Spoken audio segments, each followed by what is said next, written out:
Welcome to the Microsoft Office 365 Basics for Collaboration webinar, presented by the Technology Services of the Mississippi Library Commission, emceed by myself, Jeremy Hammack.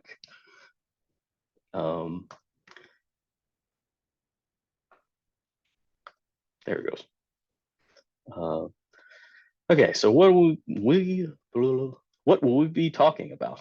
Obviously, Microsoft Office 365, including the standard Office apps that most of you are probably familiar with, Teams, OneDrive, OneNote, and we're just going to touch on the basics of them and focus on how they add to collaboration and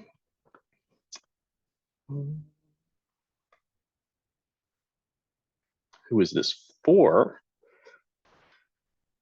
This is for anyone who is looking for a starting point with these, just a jumping off point. Why is this focus important? First being communication being a pretty universal skill, can be very vital in the workplace. Also, technology advancement where it's constantly, there are different constant innovations and whatnot. And so things like this, a lot of this being cloud-based, for some this is very new, but it's also becoming very commonplace, and it won't be long till something else replaces that, which by extension, and technology is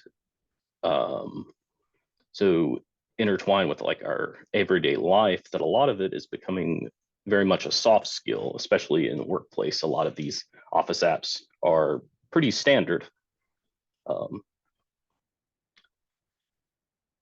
So a few terms that we kind of want to touch on, not going too in depth. There is a lot more to pretty much each of these, but for the context of touching on the basics of this and kind of addressing what these services are doing or how they work at this level. So first, computer network. That's going to be a group of computers that are connected and able to communicate with one another. The internet, a little bit of everything all of the time.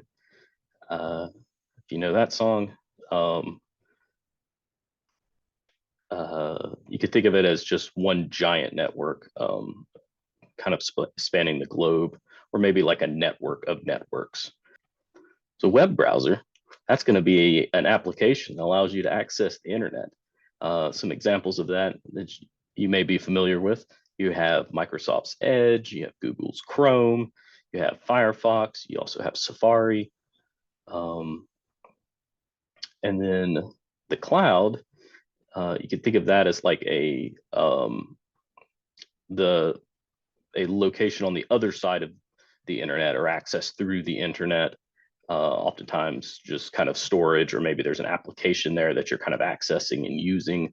That's where you kind of get the difference between the service and a product. And with a lot of these services, you're, for example, like these Office or these service versions of these Office apps, you're paying for the ability to use these applications, which are being hosted elsewhere.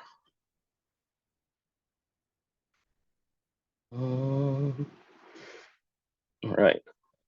Now, a little bit of an overview here with Microsoft Office itself, or Microsoft Office 365, should say, is the cloud-based service operated by Microsoft, which you pay for the license and register that with your Microsoft account. Your Microsoft account kind of being used as like an identifier. and you can get these this license from a few different places. First one obviously being Microsoft itself, but then there's also third party such as TechSoup is a pretty popular one. At the workplace, oftentimes the employer will take care of the licensing, and you'll just be given an account to access and utilize these services. All right, so there's two main ways to kind of access these different applications.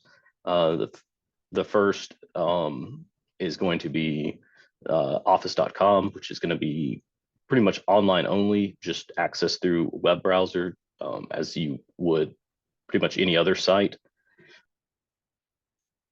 You're also able to download and install desktop application versions of them. These are usually there is a limitation on how many you can have at a time, up to I believe it's 5 devices at once. And to show you just a quick glance at the differences.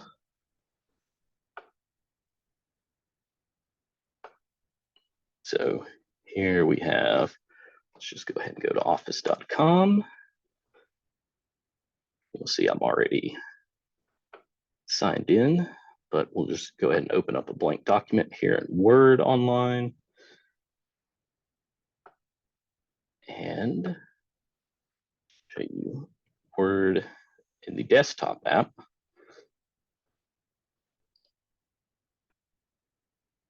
Okay, so here just to kind of show at a glance the difference here. While they're mostly the same, here I have Word open at office.com, and you can see the layout is a little more simplified versus the desktop app here. And we'll go ahead and full screen this so you can see a little bit more that versus then full screen of the web version of Word. And as you can see, the ribbon here, which we'll talk more about that in a second, is a little more simplified than the desktop version. All right, back to this. Okay, we'll get more into that in a moment. First, we want to talk about OneDrive, as it's kind of think of it as like the cornerstone behind a lot of this. It is the actual file storage service that's on the cloud that kind of allows a lot of the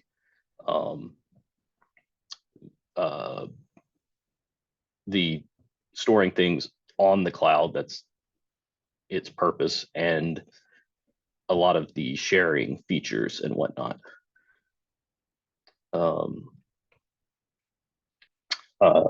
So how does this help with a lot of this collaboration?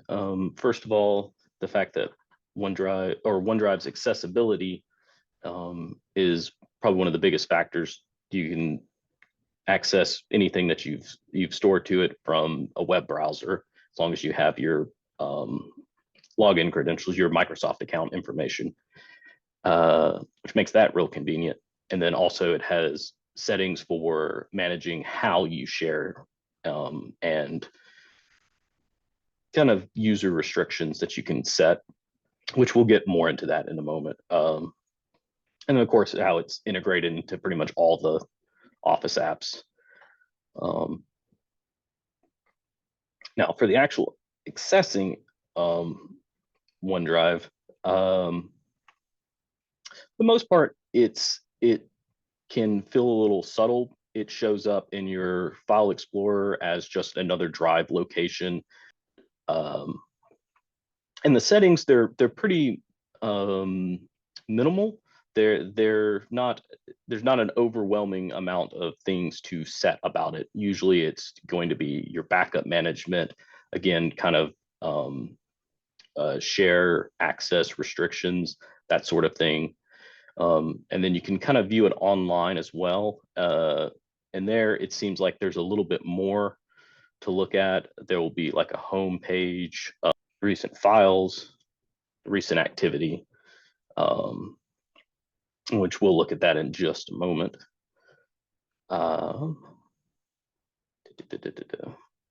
As said, for actually using OneDrive, if you can get to a web browser, you can access this, allows you to be able to access it from pretty much any device.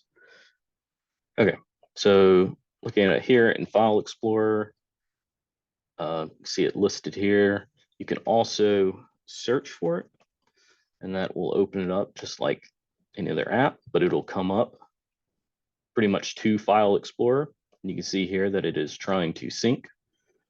And it's currently processing changes. And here we have the settings. This is where you can access the sync and backup. You can see a few preferences there. You go to manage backup. You can select which locations you want to have backed up automatically, which is a very important feature. You can see about how much space is being used. And then also from here, you can do the view online, which will take you to the same place as if you had done the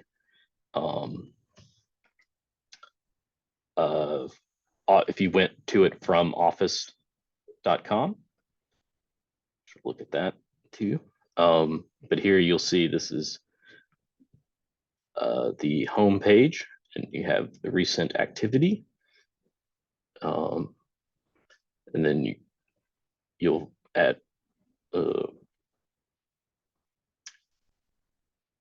on the My Files page, it'll pretty much be the exact same layout as your File Explorer. And then you have your shared documents. And then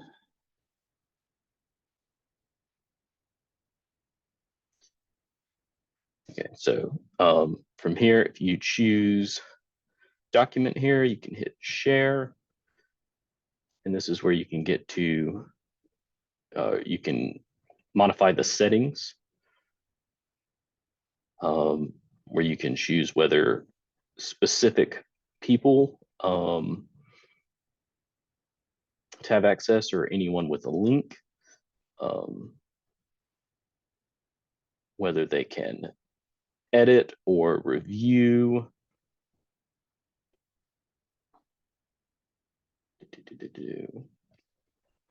Yeah. Okay, so in addition to the sharing, you can also choose an earlier version of the file by clicking on the ellipsis here and then coming down to version history, which will give you a list of previously auto saved versions of the file, so that say there something was mistakenly overwritten, or you just need to kind of like verify something from like a previous version. It's really handy in when you have a lot of hands on a particular file. And then going back to File Explorer here,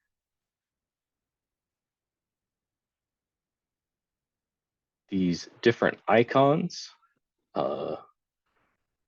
can be pretty valuable to recognize the differences between the, as to what the sync status is. For example, here with this cloud, that shows that it is available online. If you were to say this document here, It's available online, and if I wanted to open it, you'll see that for a split second there, it changes to this other icon of these arrows. That's showing that it is trying to sync it. And then once it is synced, it will show this check mark, which will signify that it's available on this device. Okay, onto the Office applications themselves. These are such as like Word, Excel, PowerPoint.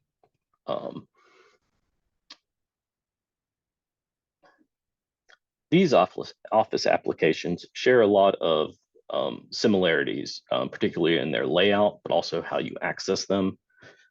For example, let's see here. Open up. Let's see, let's go ahead and close that. And then open up Word. See, it will start off here in the home screen, where you'll find some of the recent files that you've worked on, some recommendations, it trying to guess at what you may be wanting to do. You have an option here for a blank version of the file, being Word, it's a document. And there's some templates. Just to kind of point out while we're here, you have an options on the bottom left here. This is for kind of configuring a lot of like preferences and stuff. You want to kind of fine tune it. There's a lot of stuff you can do there. Account will kind of have license information. If you need to verify that the Office is activated, or if it needs updates, that sort of thing. And once you're actually in the application itself, some areas to kind of point out that each of these will have, and just to kind of like give them a name, because it can help out in the long run if you're trying to maybe help a coworker locate a particular feature, or if maybe you're talking to IT or something and they start throwing out some of these. So up at the top here is the toolbar, sometimes called the quick access toolbar. And this will have a lot of your kind of universal functions, things like saving, printing, and you can kind of customize that with what you may be using more often. There can be some program specific things in these, but for the most part, they're your more universal functions. Then next here, you have the ribbon, it's called, and this has a lot of your program specifics. There'll be some similar ones, like stuff like messing with fonts. That's going to be pretty standard across, but these tabs can differ or will differ between each of the programs. But usually you have like a home, insert, etc.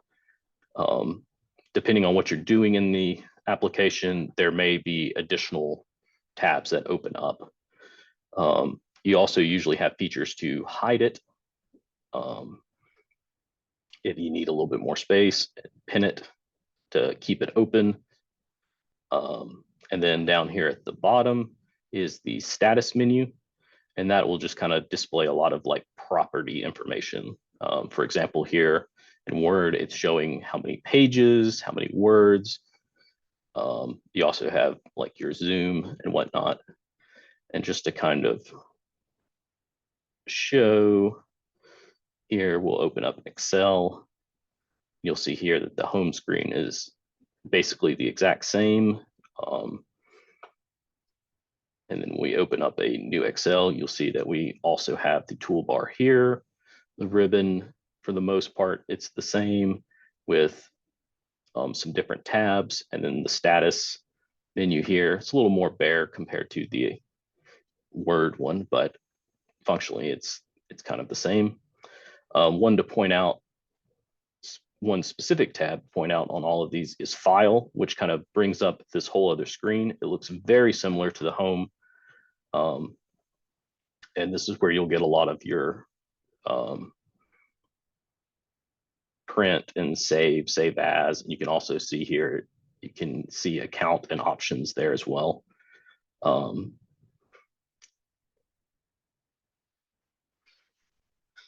right, just kind of touch on some of these primary functions, I guess you could say, for a lot of these standard Office apps. Word is going to be your creating and formatting documents, your pretty basic word processor. Excel is going to be your spreadsheet editor, a lot of numbers, formulas, data collection, or data management, I guess you could say. PowerPoint, creating presentations. Outlook, Microsoft, it has listed as a personal information manager. Yeah, we primarily use it for email, but it has a lot of other features. For example, calendar can be pretty useful, especially in the workplace. Organizing, coordinating your address book. It also has some functionality for setting tasks and things of that nature. Now another, the share feature is very similar to what we've seen in OneDrive. But to show how it looks. So when you select it, you then need to choose the OneDrive where it either is uploaded or you're wanting to upload it.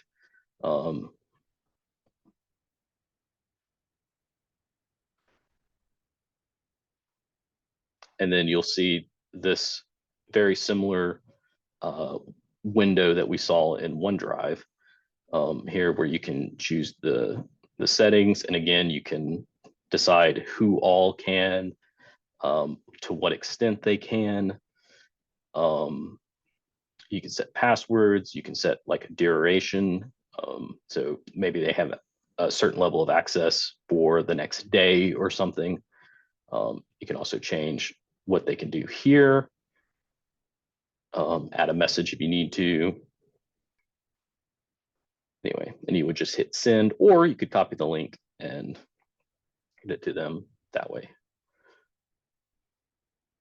Next, we have OneNote, which can kind of seem like the outlier. So with OneNote, it's relatively new, wasn't part of the original kind of product family of like Office things, so it usually kind of gets overlooked. But it's essentially a note-taking service, but it shares a lot of the same share features that the other applications do. But what kind of sets it apart is, one, its organization, and two, it's how you take notes with it. Just to kind of demonstrate that here, I will open it here.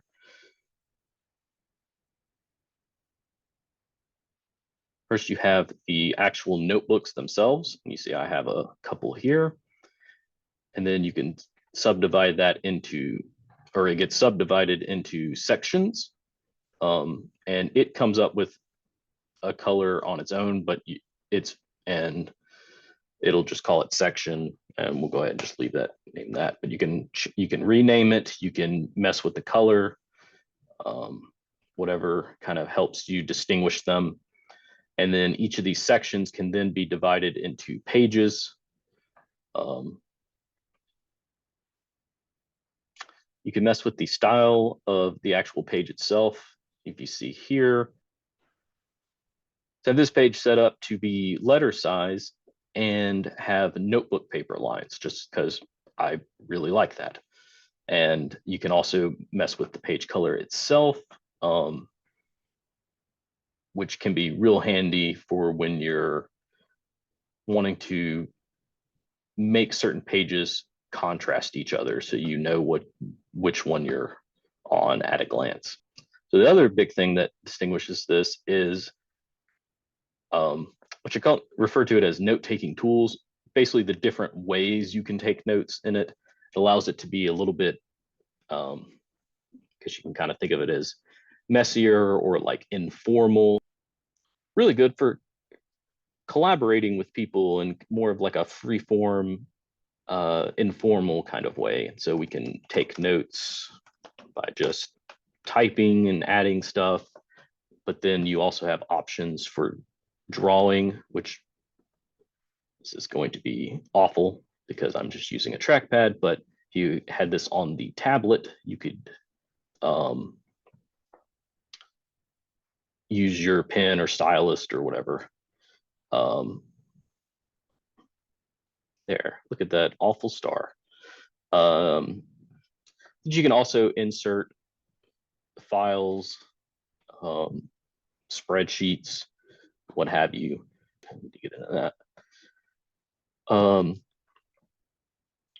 So yeah, whenever I use this on my tablet, I like to handwrite, so I'll often use that functionality for this. But it kind of leaves it open to where you can make it your own. Okay. Then we have Teams, which is kind of the main communication kind of platform. And it does like a number of things. First, we have the namesake, the team. It's essentially a group that you can create within it and have different channels devoted to different things. You might have a particular just for discussing, maybe discussing certain projects or however you want to distinguish that, but they can have specific intentions for said group. So Teams is used for sort of instant communication, whether that's messaging or video voice calls. Consider a scenario where you are librarian working the front desk, but maybe you have a pressing question, or you just need some assistance. But also maybe in a different scenario, you're one of a group who are working on a particular project. You're still developing ideas and whatnot, and you kind of need to talk things out, but you can't meet in person, maybe because of desk duties or other things that are going on.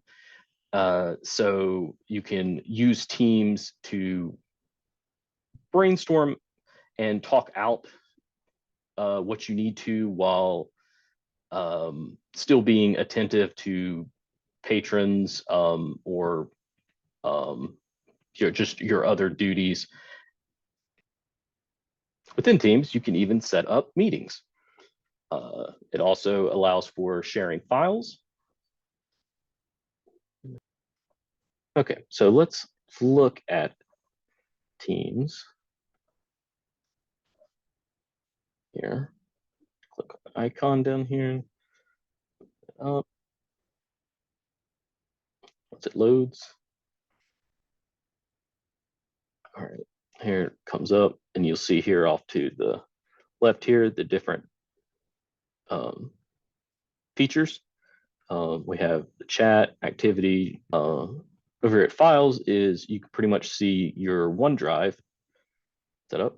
See, it's all the same folders and whatnot. There's your share features, all that. And then the chat window, this is where you would message people. You can also call them from here. You go to name and you'll see these icons at the top. You have video and voice.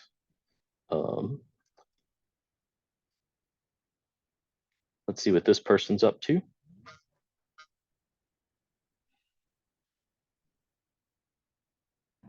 Correct. All right. Okay, so this is what you'd be looking at if you were on a call with somebody. Okay, so this is where if we were doing a video call, the other person would show up if it would be broken up if there were multiple people, and down here is where we would appear. Up here, you'll see here's a lot of your phone features. Chat, if we wanted to chat while talking, can be very useful if in a meeting and there are multiple people you don't want to interrupt, but you need to convey something. You can kind of change the view here. This is where you can turn on and off your camera.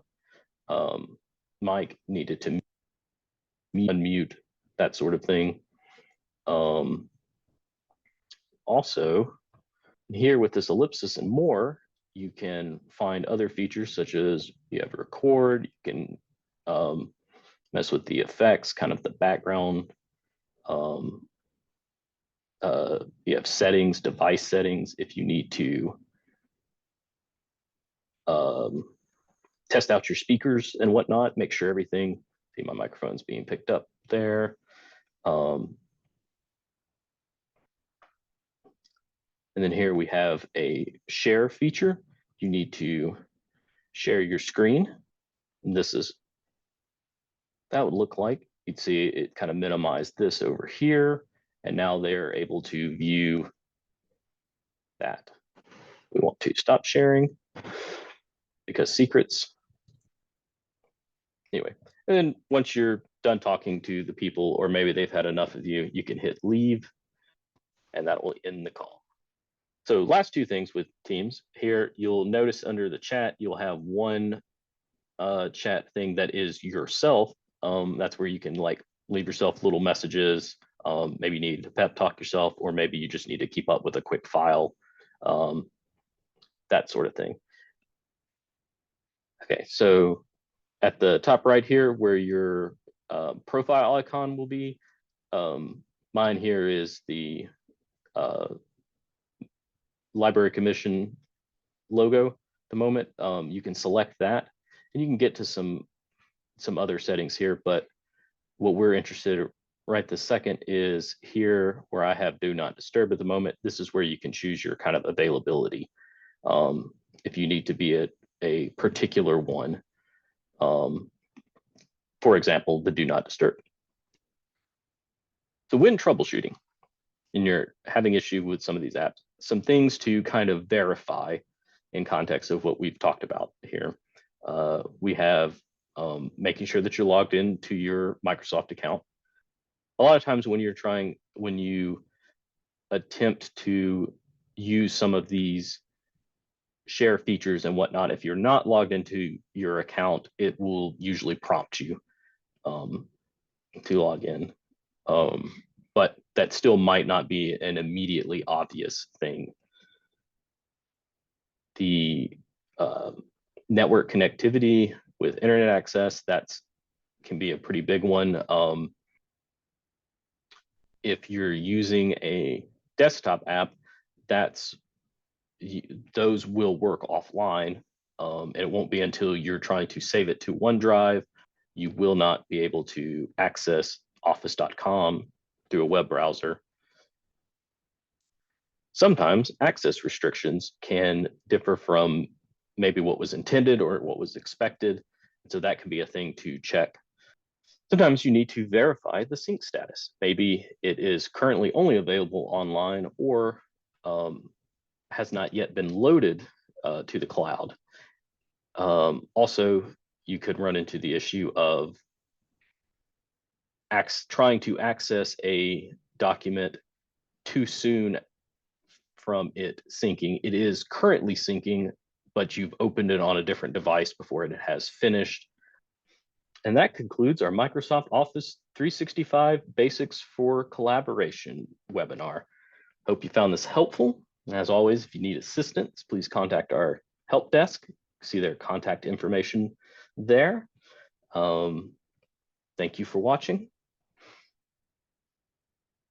So yeah, because it's this file storage service, this kind of allows for a lot of things that play into a lot of this